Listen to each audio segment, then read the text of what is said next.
क्या आपको लगता है कि आप प्रॉब्लम से चारों तरफ से घिरे हुए हो? एक से लड़े और उसे हराया, पर ये क्या, दो और नई आ गई। और प्रॉब्लम से लड़ते लड़ते आप थक गए हो और समझ नहीं पा रहे कि क्या करें, तो ये कहानी आपके लिए है। मैं हूं जिग्नेश, आपका दोस्त। हाजिर हूं फिर एक बार एक नई कहानी लेकर। एक शहर में एक आदमी रहता था। उसकी लाइफ हमेशा प्रॉब्लम्स में रहती थी। एक सुलझाए और दो नहीं आए, और वो हमेशा अपनी प्रॉब्लम्स को लेकर उलझा रहता था।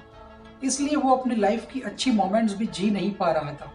एक बार उसे कहीं से मालूम पड़ा कि एक बड़े काफिले के साथ शहर में एक सिद्ध बाबा आए हैं और वो सबकी प्रॉब्लम्स सॉल्व करते हैं। उसने तय किया और एक शाम को बाबा से मिलने चला गया। काफी देर इंतजार करने के बाद उसका नंबर आया और वो बाबा से मिला। उनके चरणों में सिर झुकाकर बोला, बाबा, मैं बहुत दुखी हूँ। प्रॉब्लम्स ने चारों तरफ से घेर रखा है। कभी ऑफिस के काम की प्रॉब्लम, कभी घर वालों की प्रॉब्लम, कभी बीवी की प्रॉब्लम, कभी बच्चों की प्रॉब्लम, कभी पैसों की प्रॉब्लम, कभी सेहत की प्रॉब्लम।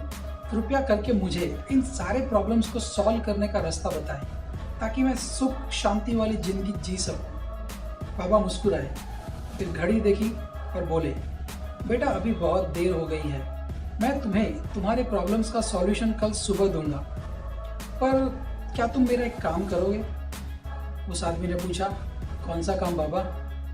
बाबा बोले, बेटा, हमारे काफिले में 100 ऊँट हैं। सफर करके सारे ऊँट काफी थक गए हैं। आज रात उनका ख्याल रखो। जब वो सारे बैठ जाए तब तुम सो जाना। वो आदमी तैयार हो गया। बाबा सोने चले गए और वो आदमी ऊँटों की तरफ चल दिया। दूसरे दिन सुबह बाबा उस आदमी के पास गए और बोले, बेटा, रात को नींद तो अच्छी आई थी ना? आदमी बोला, बाबा, मैं रात को एक पल के लिए भी नहीं सो पाया। सारे ऊँटों को बैठाने की बहुत कोशिश की, पर एक साथ उनको नहीं बैठा पाया। एक ऊँट बैठता तो दूसरा कहीं और खड़ा हो जाता। अपना एक्सपेक्टेड आंसर पाकर बाबा मुस्कुराए और बोले, अगर मैं गलत नहीं हूँ तो रात को कुछ ऐसा हुआ होगा। काफी ऊँट ऐसे थे जो अपने आप बैठ गए। काफी ऊँट तुम्हारी कोशिशों की वजह से बैठे, लेकिन कुछ तुम्हारी बहुत कोशिश करने के बावजूद नहीं बैठे, और बाद में तुमने देखा कि वो अपने आप बैठ गए। आदमी बोला, हाँ बाबा, ऐसा ही हुआ था। बाबा बोले, तो बेटा, अब कुछ समझे। हमारे जीवन के प्रॉब्लम्स भी ऐसे ही हैं। कुछ अपने आप सुलझ जाते हैं, कुछ तुम्हारे सुलझाने पर सुलझते हैं, लेकिन कुछ तुम्हारे बहुत कोशिश करने पर भी नहीं सुलझते। उन्हें समय पर छोड़ दो, वो अपने आप सुलझ जाएंगे। रात को तुमने वो ही अनुभव किया। तुमने बहुत कोशिश की, पर तुम सारे ऊँटों को एक साथ नहीं बैठा पाए। तुम कहीं एक को बैठाते तो कहीं और दूसरे खड़े हो जाते। इसी तरह अगर तुम एक प्रॉब्लम सॉल्व करते हो तो दूसरी आ जाती है।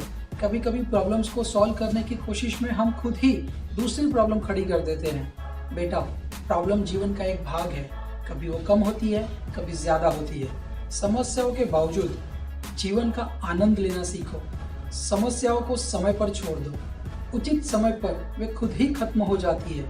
बेटा, जब तक जीवन है तब तक संघर्ष है, तब तक प्रॉब्लम्स हैं, पर इसका मतलब ये नहीं कि तुम दिन रात उन्हीं के बारे में सोचते रहो। समस्याओं को एक तरफ रखो और जीवन का आनंद लो। अपने मन और दिमाग की शांति को प्रायोरिटी दो। लाइफ में जो भी अच्छा है उसे एंजॉय करो और उसके लिए भगवान को थैंक यू बोलो। बाकी सब अपने आप अपने टाइम पर ठीक हो जाएगा। तो ये थी कहानी। मिलता हूँ अगले वीडियो में एक नई कहानी लेकर, एक नई बात लेकर। Till then, stay happy, stay connected, stay blessed.